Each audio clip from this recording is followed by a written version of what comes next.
Seigneur, ce matin, merci parce que tu entends ma prière. Tu entends nos prières, Seigneur. Tu entends nos chants, Seigneur.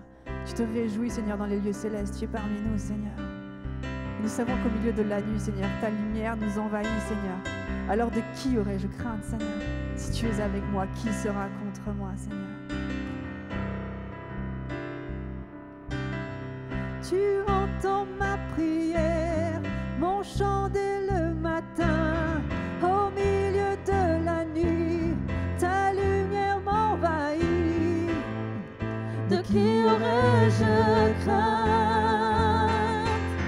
Tu repousses l'ennemi, il ne peut plus m'atteindre. Tu es mon bouclier face à l'adversité. De qui aurais-je crainte? Je sais qu'il marche devant moi et qu'il veille sur moi. C'est l'Éternel des armées qui reste près de moi. Celui qui règne à jamais est toujours là pour moi. C'est l'Éternel des armées qui reste près de moi. Seigneur, merci parce que ma force est dans ton nom. Ma force est dans ton nom. Tu es celui qui sauve. Tu me délivreras et tu triompheras. De qui aurais-je crainte? De qui aurais-je crainte? Je sais qu'il marche devant moi et qu'il veille sur moi. C'est l'Éternel des armées qui reste près de moi. Celui qui règne à jamais est toujours là pour moi. C'est l'Éternel des armées qui reste près de moi. Aucune âme forgée ne subsiste. Tu tiens le monde dans tes mains. Je tiendrai ferme sur chaque promesse. Tu es fidèle, tu es fidèle. Aucune âme forgée ne subsiste. Tu tiens le monde dans tes mains. Je tiendrai ferme sur chaque promesse. Tu es fidèle, tu es fidèle, tu es fidèle. Je sais qu'il marche devant moi et qu'il veille sur moi. C'est l'Éternel des armées qui reste près de moi. Celui qui règne à jamais est toujours là pour moi. C'est l'Éternel des armées qui reste près de moi. Je sais qu'il marche. Je sais qu'il marche devant moi et qu'il veille sur moi. C'est l'Éternel des armées qui reste près de moi. Amen. Est-ce qu'on peut applaudir le roi des rois?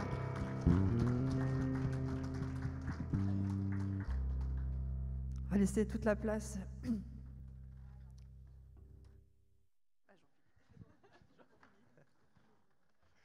Bonjour à toutes et à tous. J'espère que vous avez passé une bonne semaine. Alors Pierre n'est pas là ce matin, il sera au deuxième culte. Et donc ce matin, c'est moi qui ai la joie de vous présenter Alain Moustaki, qui vient nous rendre visite et qui nous fait la joie d'être parmi nous. Il est marié, il est père de 2 enfants et c'est un enfant de la région. Il a grandi à Cannes, j'espère que tu aimes le cinéma. À Cannes, j'espère que tu aimes le cinéma. Et donc, il a servi, et quand le Seigneur l'a appelé dans plusieurs églises, à Fréjus, à Pertuis, à Antibes. Il est de formation scientifique et il a été dans l'enseignement. Et donc, quand le Seigneur l'a appelé, eh bien, il a béni l'Église. Et maintenant, le Seigneur a donné un nouveau tournant à sa carrière. Et donc, il est le directeur du camp de jeunesse des Alpes. Et donc, je vais lui laisser toute la place maintenant. Que le Seigneur le bénisse. Amen.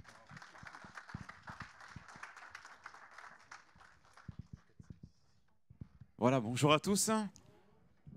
Et on se croirait dans un grand meeting à Paris, au Zénith. Une présentation de professionnels, il m'a fait le frère. Merci. Voilà, bonjour à tous, j'espère que vous allez bien et merci de me recevoir aujourd'hui. Alors ma femme, elle sera là au deuxième avec la petite. En tout cas, voilà, on est heureux d'être avec vous. Je salue particulièrement la famille André.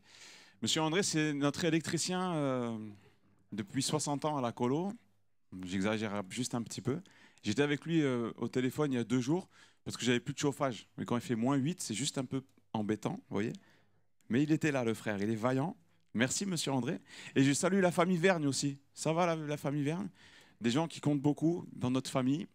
Et voilà, content d'être avec vous ici.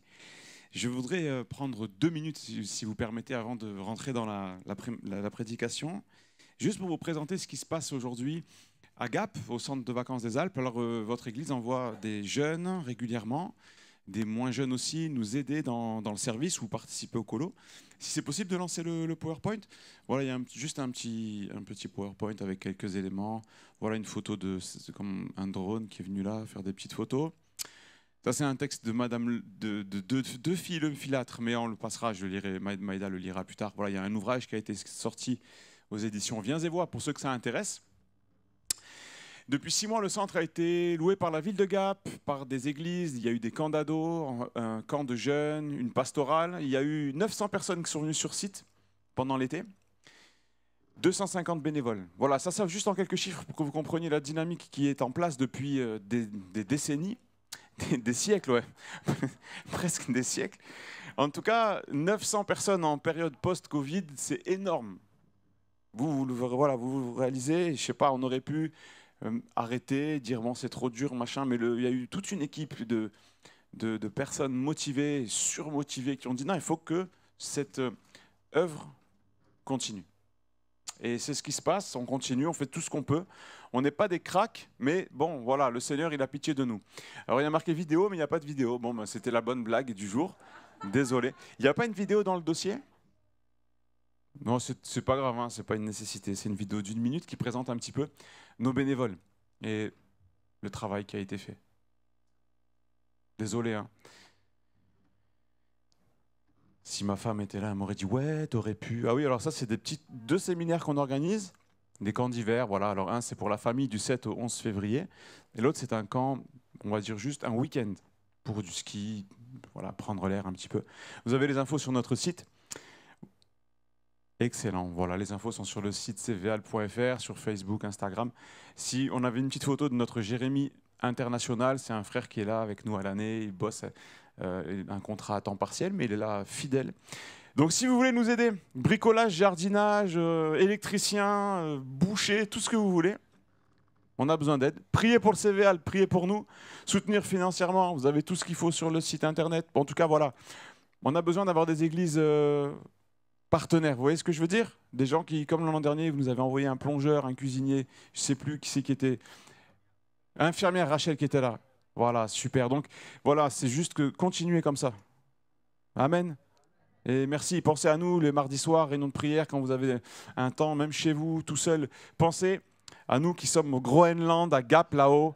Voilà, pensez à nous. Merci Seigneur, en tout cas, pour ce qui se passe là-bas, et puis pour la vidéo, vous viendrez la voir sur les réseaux sociaux.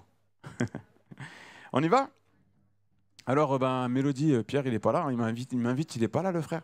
Non, c'est moi qui lui dis, Pierre, je suis dans les parages, est-ce que je peux venir à Saint-Laurent-du-Var? Il m'a dit, Anna, viens, mais je serai là qu'au deuxième. Donc j'ai dit, bon, c'est super déjà d'être avec vous, c'est un honneur. En tout cas, Pierre est un pasteur... Enfin, pour moi, c'est un ami, c'est plus qu'un pasteur, mais qu'on connaît depuis de nombreuses années aussi. Et je suis heureux qu'il soit là, dans votre église. C'est cool. Vous aussi? Eh ben, ça tombe bien. Gloire à Dieu. Voilà. Ce matin, je vais aborder un thème avec vous qui est pour moi fondamental, parce que vous allez comprendre. Le titre du message, c'est « Le cœur du problème ». On aurait pu l'intituler aussi « Le problème du cœur ». Et on va parler du cœur. On va parler du cœur, de notre cœur, de votre cœur, de mon cœur. On va parler de ce que Dieu a placé dans chacun de nous. Et je me prêche à moi-même et vraiment, je voudrais le dire dès le départ avec beaucoup de simplicité et de vérité. On a tous besoin de se remettre en question. Et la Bible nous pousse vers ça. Le Saint-Esprit, vous savez, un des rôles de l'Esprit de Dieu dans la parole, c'est de convaincre de péché. Il y a quelque chose qui se passe quand l'Esprit de Dieu nous montre des choses et c'est une œuvre surnaturelle. Et je voudrais qu'on prenne conscience de l'importance de notre cœur d'un point de vue biblique et pratique. On va essayer de survoler. Alors excusez-moi, il y aura pas mal de lectures, mais on y va. Vous êtes prêts ? En introduction, on pourrait lire ce texte dans Proverbe 17, 22. Il est dit ceci: un cœur joyeux est un bon remède, mais un esprit abattu dessèche les eaux. Amen. Un cœur joyeux est un bon remède, mais un esprit abattu dessèche les eaux. On voit ici une corrélation directe entre l'état de notre cœur et l'état de notre corps aussi.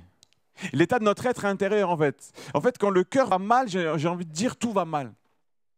Quand le cœur va mal, quand on se lève le matin, que ça ne va pas, c'est tout notre quotidien, toute la journée qui va être bouleversée, qui va être imprégnée par ce climat un petit peu nauséabond, vous voyez ?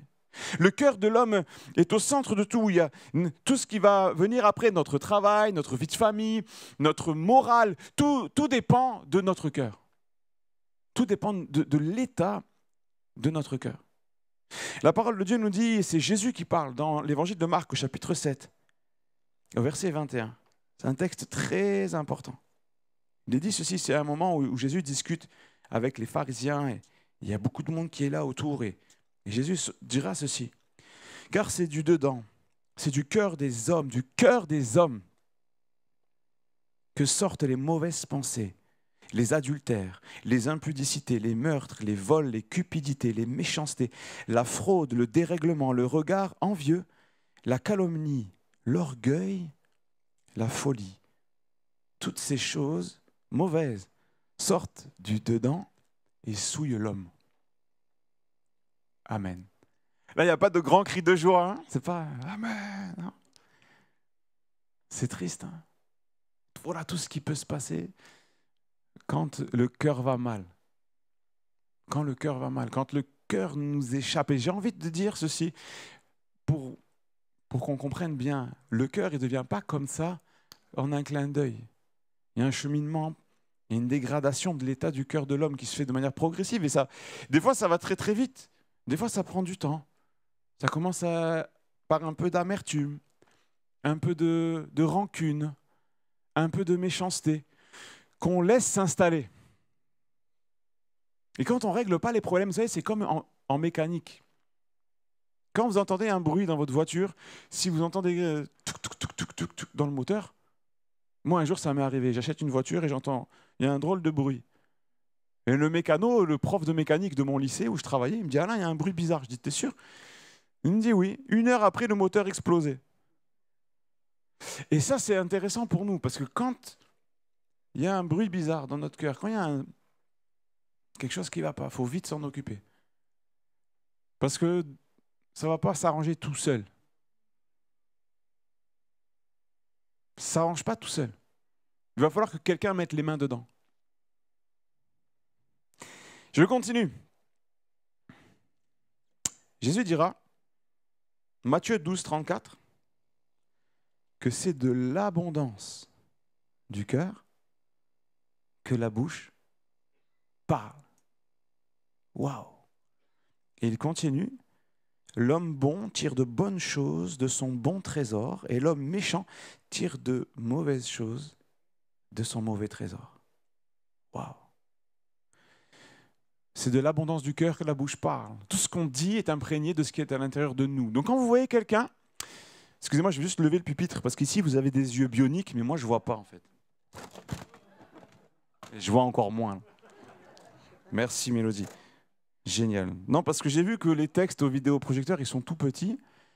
Et ouais, il faut que j'achète des lunettes en fait. Hein. C'est bon Mélodie, ne me fais pas un piège. Hein. C'est bon, c'est bon. Je gère. Merci les amis. Désolé, hein, c'est les aléas du direct. Ça tient. Quand quelqu'un parle toujours négativement, vous avez connu des gens comme ça? Est-ce que vous avez déjà vu, ne répondez pas, est-ce que vous avez vu un chrétien comme ça? Ben ouais. Et le problème, c'est que il y a des frères et sœurs qui parlent toujours négativement, avec la défaite à la bouche, parce qu'en eux, il y a quelque chose qui ne va pas. Vous voyez ? Quand en nous, on a ce sentiment qu'on est rien, qu'on est nul, qu'on n'arrivera pas, ça va rejaillir sur nos paroles. Et ça va rejaillir sur notre environnement. C'est de l'abondance du cœur que la bouche parle. Et ce n'est pas une parole de jugement et de condamnation. Peut-être, voilà, c'est vrai. Peut-être que dans mes propos, je suis dans la défaite. Alors que le Seigneur Jésus m'appelle à la victoire. La Bible me dit, je puis tout par celui qui me fortifie. Mais alors pourquoi tant de fois nous sommes accablés?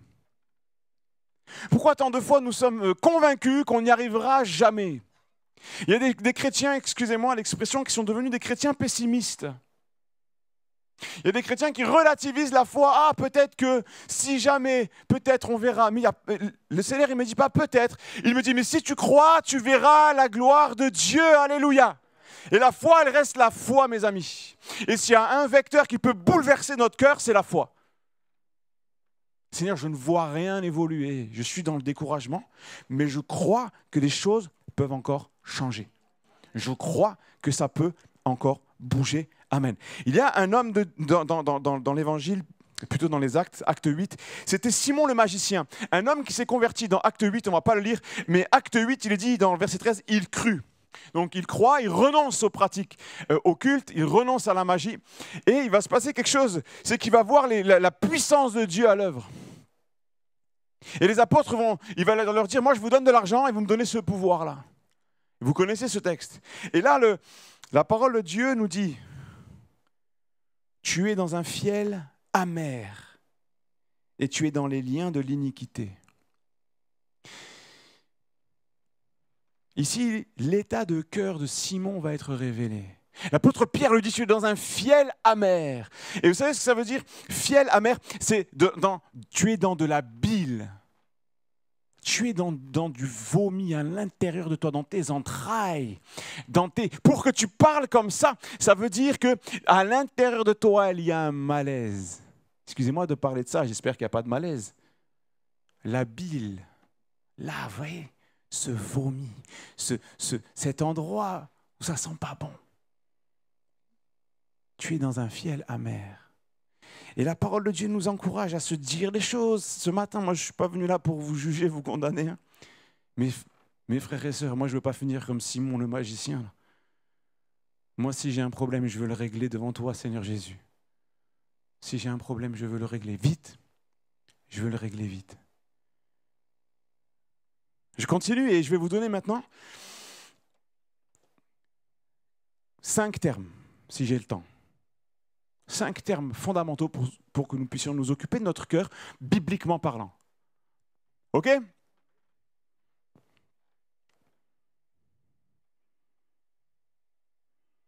Luc 15, 17. Je crois que je ne te l'ai pas donné. Luc 15, 17, c'est la parabole du fils prodigue. Mais ce n'est pas grave, on va l'évoquer comme ça pour gagner du temps. Il est dit ceci, vous connaissez ce texte-là? Le fils, il prend sa part d'héritage et il s'en va. Et il dilapide sa fortune, son héritage en tout cas, avec les prostituées. Il vit dans la débauche. Et c'est ce que nous dit l'Évangile. C'est une parabole que Jésus lui-même donne. Et à un moment donné, il est dit, étant rentré en lui-même. Et la première des clés pour sortir du marasme, pour échapper à un cœur qui ne va pas bien, c'est de rentrer en soi-même et de faire le point honnêtement devant Dieu. Il est dit, étant rentré en lui-même. La traduction d'Arby dit, étant revenu à lui-même. C'est comme si le fils prodigue, il est là dans un endroit sale, on connaît le texte, où il est avec des cochons et ça sent pas bon. Et il se dit, il réalise en fait. C'est comme si ses yeux étaient voilés, c'est comme s'il était aveuglé pendant tout ce temps et il comprend que ce n'est pas là qu'est sa place. Il comprend que le cœur du Père peut encore le recevoir. Et il dira, je me lèverai et j'irai vers mon Père. Et il va aller être poussé dans une dynamique de repentance. Il est dans un aveuglement spirituel. Et frères et sœurs, il y a un moment où, c'est vrai, on peut tomber dans l'accablement, on peut tomber dans un défaitisme. On peut tomber même dans une direction qui nous pousse vers le péché et à y habiter dedans. Il y a une différence entre pécher et pratiquer l'iniquité. Il y a une différence entre pécher et être tout le temps dans le péché, demeurer dans le péché. Cet homme-là va se retrouver dans une prise de conscience. Et plaise à Dieu ce matin, s'il y a quelqu'un qui en a le besoin, et je le prie de tout mon cœur, que le Seigneur vous montre. Il est temps de sortir maintenant de ce marasme et de retourner dans la maison du Père pour régler le problème de ton cœur. Mais la Bible me dit que celui qui s'élève, il sera abaissé. Celui qui s'abaisse, il sera élevé. La première des choses à faire, mes amis, quand on rentre en nous-mêmes, c'est de ne pas hésiter à s'humilier devant Dieu. Seigneur, je me suis éloigné, j'ai péché contre le ciel et contre toi. Je te demande pardon. Si nous confessons nos péchés à Dieu, la Bible nous dit, 1 Jean 1,9, il est fidèle et juste pour nous pardonner et nous purifier de toute iniquité. Amen. Étant rentré en lui-même. Premier point. Deuxième point, Daniel chapitre 1er, verset 8, il est dit ceci. Daniel résolut dans son cœur de ne pas se souiller avec les mets du roi. Daniel résolut dans son cœur. Ici, on est face à la puissance d'une résolution spirituelle. Ce n'est pas les bonnes résolutions du 1er janvier où on se dit « Allez, je vais aller à la salle de sport 2 fois par semaine ». Ça n'a rien à voir. Ici, c'est Daniel, il est face à des... On lui propose de la nourriture sacrifiée aux idoles. On lui propose un régime alimentaire qui est contraire à sa foi puisqu'il le ferait participer à un culte en l'honneur de dieux étrangers. Et Daniel, il résout dans son cœur. Il prend la ferme résolution. Il a la tête dure, comme un diamant. Il dit non. Il résolut. Où ça? Ce n'est pas dans ses pieds. Ça se passe dans le cœur. Il résolut dans son cœur. Voilà la puissance que Dieu nous donne, mes amis. Je crois qu'une des capacités les plus importantes que Dieu nous a données, vous savez ce que c'est? C'est de dire non. Dire non. Dieu nous donne la force. Ça nous ramène au jardin d'Éden, tout ça. Si Dieu a reproché à Ève d'avoir dit oui, c'est qu'elle aurait pu dire non. Vous allez me dire, Alain, wow, super, hein? Bah ouais, c'est simple, hein? C'est simple comme un oui ou comme un non. Mais Dieu nous donne la force de résoudre dans notre cœur, de ne pas nous souiller. On aurait pu parler de Shadrach, Meshach et Abednego, dans la même dynamique que celle de Daniel, qui sont jetés dans la fournaise ardente. À un moment donné, ils vont être confrontés. On va leur dire, mais reniez vos dieux, reniez votre Dieu et courbez-vous, prosternez-vous. Et ils vont dire, mais nous, on appartient au Dieu Tout-Puissant. S'il veut, il peut nous délivrer. Qu'il nous délivre ou non, on ne le reniera pas. Shadrach, Meshach, Abednego. Et le Seigneur est venu, vous connaissez ce texte dans la fournaise. Mais ils avaient résolu dans leur cœur. C'est bon d'avoir des fermes résolutions. C'est beau de voir des jeunes hommes, des jeunes filles, des hommes de tous âges être fermes. Moi, j'aime passer dans les églises et voir, c'est vrai, des aînés, des gens qui nous ont précédés et qui sont fermes. Puis quand tu commences à faire connaissance un peu, des gens qui te disent, voilà, moi j'ai perdu un membre de ma famille cher. J'ai traversé le deuil, je suis toujours là. Ils ont résolu de rester fermes. Malgré les pleurs, malgré les larmes, malgré la maladie, d'autres ont traversé un cancer, d'autres ont traversé tant d'épreuves. C'est ça l'Église. Des hommes et des femmes avec tous les parcours possibles qui tiennent ferme. Pas parce qu'ils sont extraordinaires, mais parce que le Seigneur nous aide à tenir bon. Il est là quand tout va bien. Quand Jésus dit « Je serai avec vous tous les jours, jusqu'à la fin du monde ». Ce n'est pas quand tout va bien. C'est facile de dire « Oh, merci Seigneur » quand on a de l'argent, quand on va bien. Mais quand ça va mal, il est fidèle, mais il est là.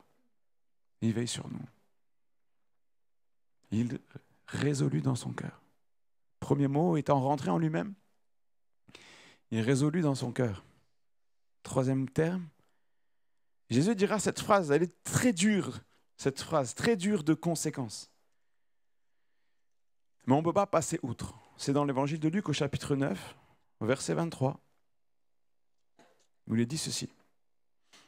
Puis il dit à tous, si quelqu'un veut venir après moi, qu'il renonce à lui-même, qu'il se charge chaque jour de sa croix. Vous avez vu le chaque jour et qu'il me suive. Renonce, c'est ça le mot, qu'il renonce. Il y a un point que j'ai vu dans le ministère depuis maintenant presque 15 ans, je crois. Quelque chose qui m'a interpellé au départ et j'ai du mal à m'y habituer. C'est quand on est devant des problèmes avec des personnes, par exemple dans un couple, ou juste dans la vie d'un homme, d'une femme, d'un frère, d'une sœur, ils ont le Christ, ils ont connu Jésus, ils se sont fait baptiser.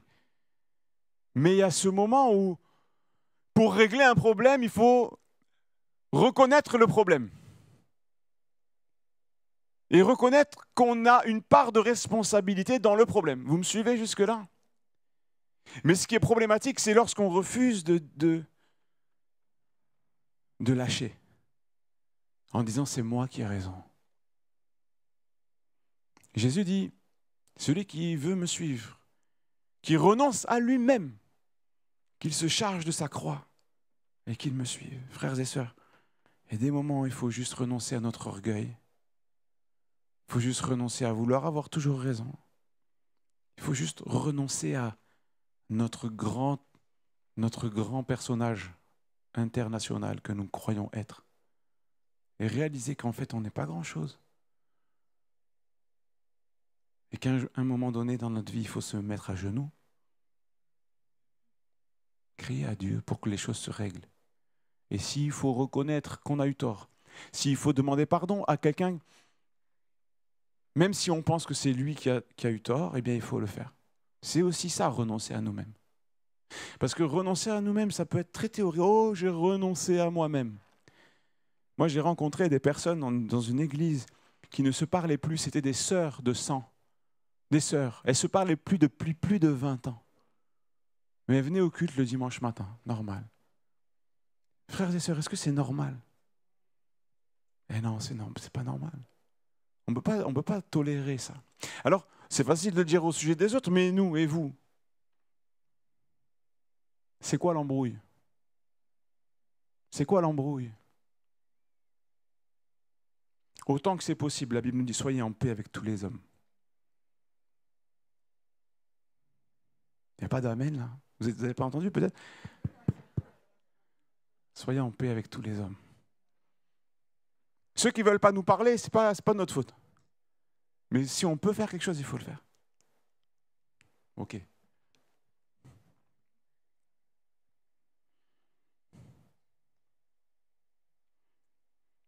Étant rentré en lui-même, Daniel résolut dans son cœur. Celui qui veut me suivre, qu'il renonce à lui-même. 4e mot, Éphésiens 3, verset 16.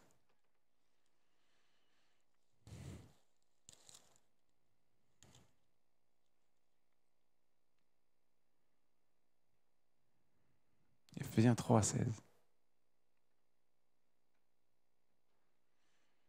Et j'ai envie de vous poser une question avant de lire ce verset. Quand était la dernière fois que vous avez demandé pardon à quelqu'un?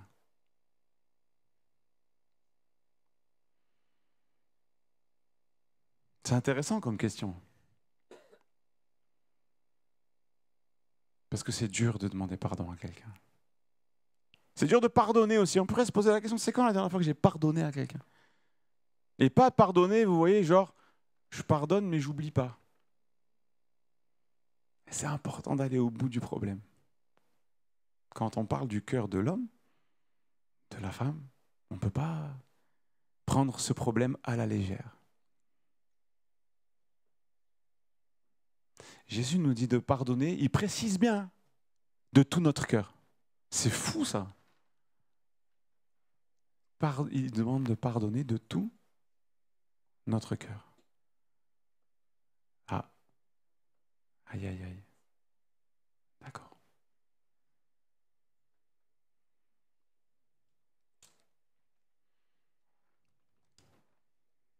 Maï, ça va?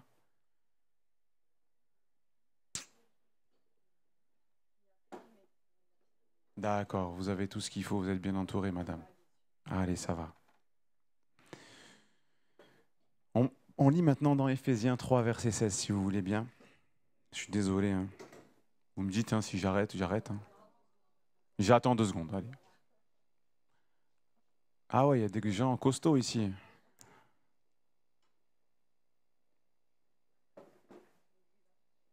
La pauvre, ouais.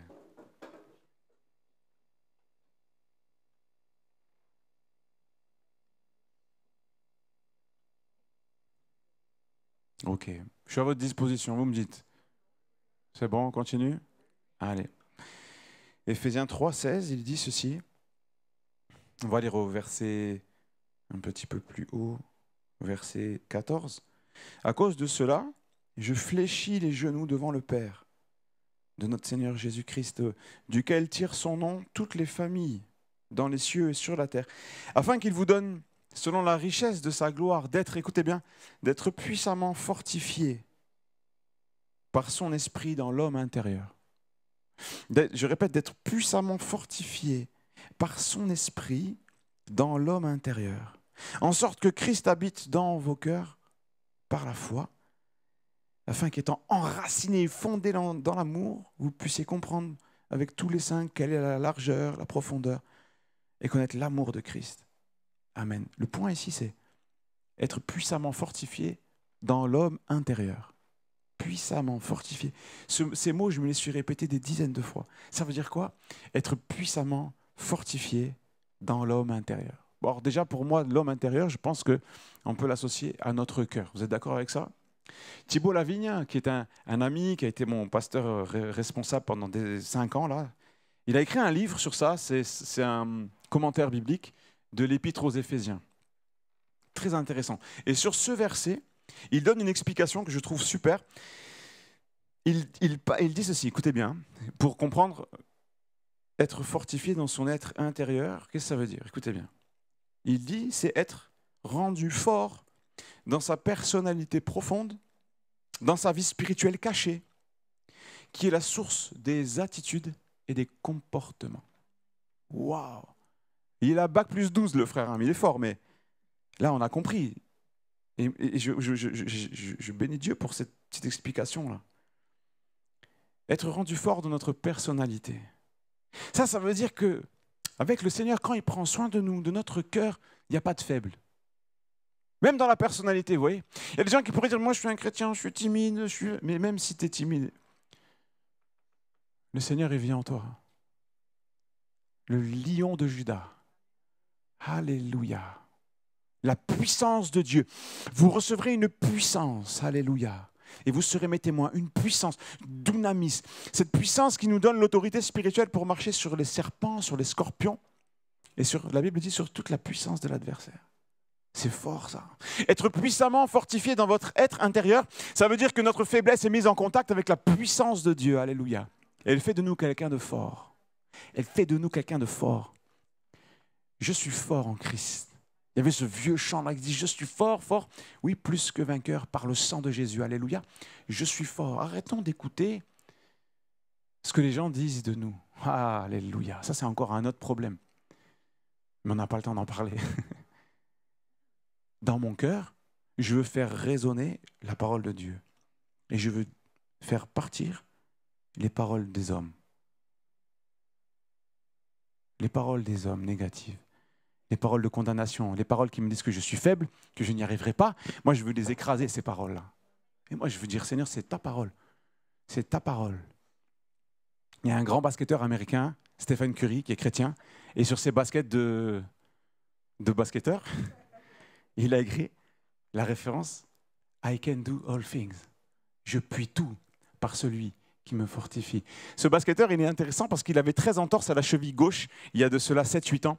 Et les spécialistes du basket avaient dit, lui, il est fichu, c'est fini, sa carrière est terminée. Et il s'est accroché. C'est pour ça qu'il a écrit ce verset sur sa basket, vous voyez. Et malgré ses 13 entorses à la même cheville, il s'est relevé petit à petit. Il est devenu 2 fois meilleur joueur de l'année. Bref, c'est le meilleur shooter à 3 points de tous les temps en NBA aux États-Unis. Bref, ouais, on n'est pas là pour parler de basket, mais de cœur. Les hommes avaient dit c'est fini, Jésus a dit vas-y fonce. Et dans nos vies, ça se passe des fois comme ça. Les gens veulent nous décourager. Il y a des grands ministères de découragement. Je ne sais pas si vous en avez déjà entendu parler. Moi, j'en ai vu plein. Mais ces ministères de découragement, mes frères et sœurs, ne les écoutez pas. Écoutez Jésus. Je serai avec vous tous les jours. Jusqu'à la fin du monde. Jusqu'à la fin du monde. Si tu crois, tu verras la gloire de Dieu. Alors, ce verset, ce n'est pas juste dans l'éternité. Oui, quand on sera mort, on va voir la gloire de Dieu. Mais c'est là, maintenant, là. Moi, j'en ai le plus besoin maintenant. Vous êtes d'accord avec moi? Après, ça sera fini les combats d'ici-bas. C'est aujourd'hui qu'on a besoin de lui. C'est pour ça qu'il vient aujourd'hui. Seigneur, tu es là. Il ne sommeille ni ne dort. Celui qui garde Israël. L'ange de l'Éternel campe autour de ceux qui le craignent. Et il est là, autour de nous, mais il vit en nous. Alléluia. Christ en vous. En vous. L'espérance de la gloire. Christ en vous. Il y avait un dernier mot. C'est 2 Corinthiens 3, 18. 2 Corinthiens 3, 18. Et je vais inviter l'équipe de musiciens, la Dream Team de la louange. 2 Corinthiens 3, 18. Il est dit ceci. Donc, premier mot, c'était rentrer en lui-même. Il résolut de ne pas se souiller. Qu'il renonce à lui-même. Être fortifié. Et le dernier mot, c'est 2 Corinthiens 3, 18. Or, le Seigneur, c'est l'Esprit. Et là où est l'Esprit du Seigneur, là est la liberté. Amen. Je continue. Nous tous qui, le visage découvert, contemplons, comme dans un miroir, la gloire du Seigneur. Nous sommes transformés. Nous sommes transformés. Transformés. Métamorphose. C'est le même mot que transfigurer. Quand Jésus il est transfiguré, waouh! Les gens voyaient Jésus comme un homme, et ils voient qu'il est Dieu, alléluia! Il y a une ouverture de, waouh! Les yeux de la foi, Pierre, Jacques et Jean, ils voient Jésus dans toute sa gloire, et encore, je crois que c'était encore limité. Parce qu'il n'est pas encore comme il est décrit dans l'Apocalypse. Où il était tout en feu, alléluia, juste son visage, ses vêtements, mais ce n'était pas encore, il y avait une révélation partielle supplémentaire, mais ce n'était pas encore la révélation complète de comme on verra Jésus là-haut, frères et sœurs, mais c'était quand même énorme. Et c'est le même mot ici, c'est énorme, c'est le même mot, métamorpho, une transfiguration, une transformation intérieure profonde qui nous amène à être un peu plus proche de Christ et un peu plus loin de qui nous étions, alléluia. Une transformation de gloire en gloire. Et ce qui nous fait, mes amis, ce qui nous fait tenir dans la vie chrétienne, c'est de croire que même si je n'ai pas été à la hauteur cette fois-ci, le Seigneur peut m'aider et il va m'aider pour que j'aille un peu plus loin, que je tienne le coup, que je me batte jusqu'au bout, alléluia, jusqu'à mon dernier souffle. Ici-bas, je me battrai, alléluia. J'espère que vous êtes avec moi. On tiendra bon dans notre cœur. On ne se laissera pas séduire par les pièges de l'adversaire. Nous tiendrons bon, pas grâce à notre grande force, grâce à la toute puissance du Christ qui vient en nous. Amen, amen, amen. Un jour, dans une prison soviétique dans les années 60, il y avait une scène extraordinaire que je voudrais vous dépeindre en quelques mots. C'est le pasteur Richard Wurmbrand, décédé à la fin des années 90, qui a raconté ceci dans un livre et dans des petites vidéos que vous trouvez sur YouTube. Il raconte ceci. Il dit, j'étais dans une cellule avec une vingtaine ou une trentaine de prisonniers. Tous ces prisonniers, c'était des chrétiens qui étaient là pour leur foi. Et il y avait un jeune homme qui avait 18-19 ans. Et ce jeune homme, c'était le moment de ce qu'on appelle le jugement. Il était allé au tribunal. Donc il sort de la prison, il va voir le tribunal et il rend la sentence. Le jeune homme de 19 ans revient dans la cellule. Et les frères l'entourent et lui disent « Alors, qu'est-ce qu'ils t'ont dit ?» Et le jeune homme leur dit « C'était comme le jour de l'annonciation à Marie, quand les anges sont venus et ils lui ont annoncé que tu mettras au monde un fils. Il sera appelé fils du Très-Haut, etc. etc. » C'était un moment extraordinaire. Et les frères, ils lui disent « Waouh, mais qu'est-ce qu'ils t'ont dit ?» Et il lui dit « Écoutez, ça fait 2 fois, je vous le dis maintenant, c'est comme le jour où l'ange est venu, il a fait l'annonciation à Marie. C'était un moment de gloire, un moment extraordinaire. » Et ils disent « Mais écoute, réponds à la question. C'est qu'est-ce qu'ils t'ont dit là-bas? Le tribunal, le jugement, c'est quoi? Et là, le gars répond 3e fois, il dit non. Il dit mais ça fait 3 fois que je vous répète la même chose. C'était comme le jour de l'Annonciation. C'était un temps de gloire. C'était un temps merveilleux. Puis ce jeune homme va faire une chose, il va enlever ses souliers. Si on peut appeler ça des souliers comme on peut l'imaginer dans les prisons soviétiques des années 60. Il va enlever ses souliers et il va les donner au prisonnier le plus misérable de la cellule. Et les frères lui disent mais qu'est-ce que tu fais maintenant ? Et il dit, j'ai été condamné à mort. Et là où je vais, je n'ai pas besoin de mes chaussures, parce que comme Moïse, face au buisson ardent, Dieu lui a dit, tu vas enlever tes souliers de tes pieds, car le lieu sur lequel tu te tiens, c'est un lieu saint. Et il dit, je pars dans la gloire de Dieu. Et quand je vais mourir, quand je vais monter sur cette potence ou sur cette chaise électrique, je sais que c'est un lieu saint. Je pars rejoindre le Christ. Alléluia. Frères et sœurs, je vous dis juste une chose. Des fois, on est dans nos petits problèmes. On a oublié qu'un jour, tout ce qui est d'en bas, ça passera. Ça passera.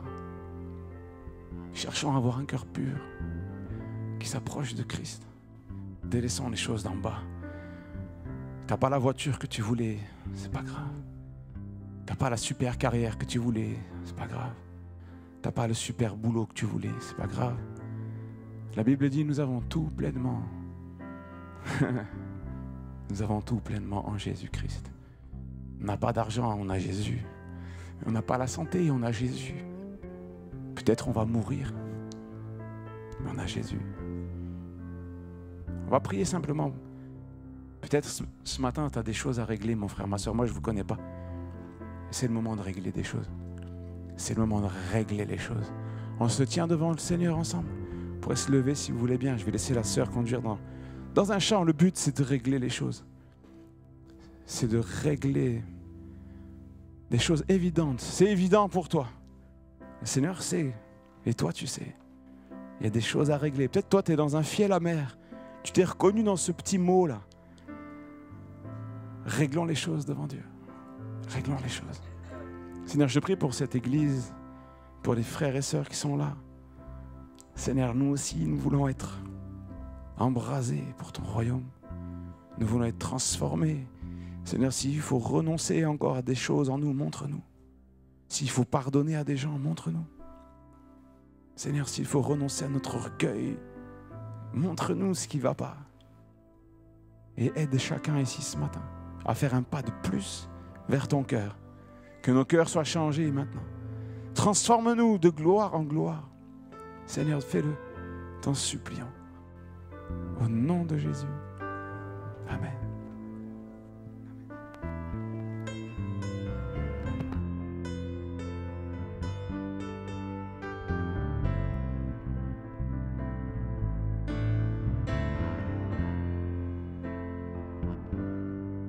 Seigneur, toi seul es Dieu. L'immensité de ta grandeur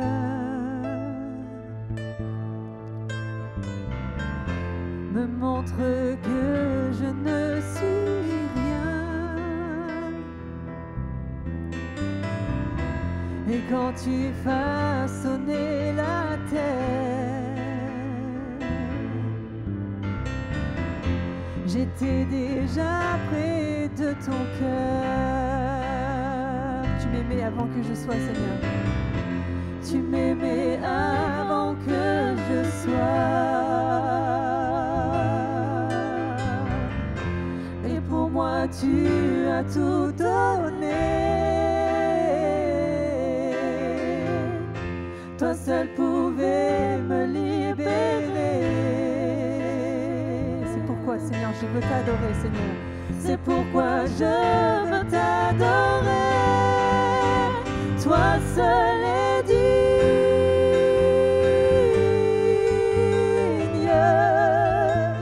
de recevoir louange et gloire pour l'éternité. Toi seul est digne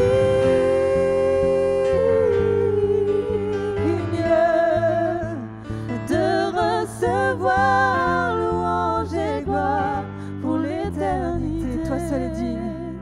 Toi seul est digne